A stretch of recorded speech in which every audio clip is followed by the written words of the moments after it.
It is no surprise that Melbourne is the heart of multicultural cuisine and culture. Melbourne has been home to many different nationalities for years, dating back all the way to the Gold Rush. Due to different nationalities making Melbourne their residence, they have brought their own food to make Melbourne their home. In this mini-movie, we will explore the fantastic journeys that bring the people and food from China, Italy, and Greece to our home, Melbourne. Melbourne is known for its wide cultural diversity and in particular the high quality Italian food.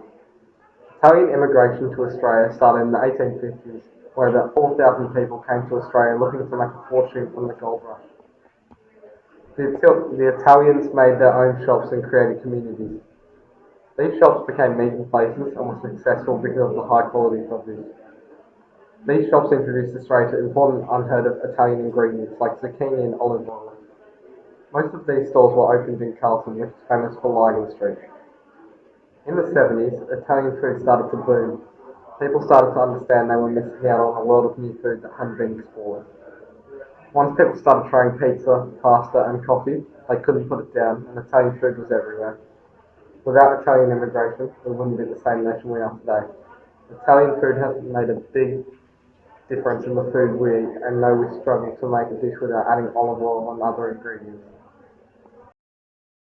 It was the discovery of gold in 1851 that first attracted Chinese immigrants. Ships sailed from Hong Kong to Melbourne, bringing a small Chinese community, which settled in Little Bourke Street where they were provided with tools, housing, and medicine for the miners. In the 1860s, many Chinese associations bought land along Little Bourke Street and created clubhouses, which became meeting places for the Chinese immigrants. Shortly after this happened, parts of Little Bourke Street started to be called Chinatown. In the 1870s, Chinatown grew as the gold on the mines dried up and Chinese miners were forced to make a decision: move back to China or stay and live in Chinatown. Those that stayed in Chinatown found work and established good jobs in shops where they made lots of food, including dumplings, rice, and noodles, just to name a few. Nowadays, Chinatown extends along Little Bourke Street. Although some of the buildings have changed, it is still full of fantastic restaurants and tea houses.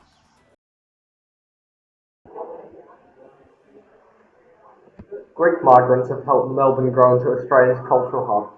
On Lonsdale Street, there is a collection of Greek shops called Melbourne's Greek Precinct. The precinct proves why Melbourne has the highest population of Greeks outside of Greece. The precinct exploded in population after World War One when immigrants came to Melbourne. The newly arrived Greek people came to Melbourne in search of familiar culture they had made their own communities. Inside these communities, there were many Greek services, including delis, groceries, restaurants, bakeries, and cafes. One of the biggest Greek communities to this day is in Heffernan Lane and Russell Street, which is located close to the Melbourne CBD. Nowadays, the Greek precinct is flourishing and is embraced by many Melburnians as part of Australian culture. Greek culture is no longer foreign and has been integrated into our everyday lives.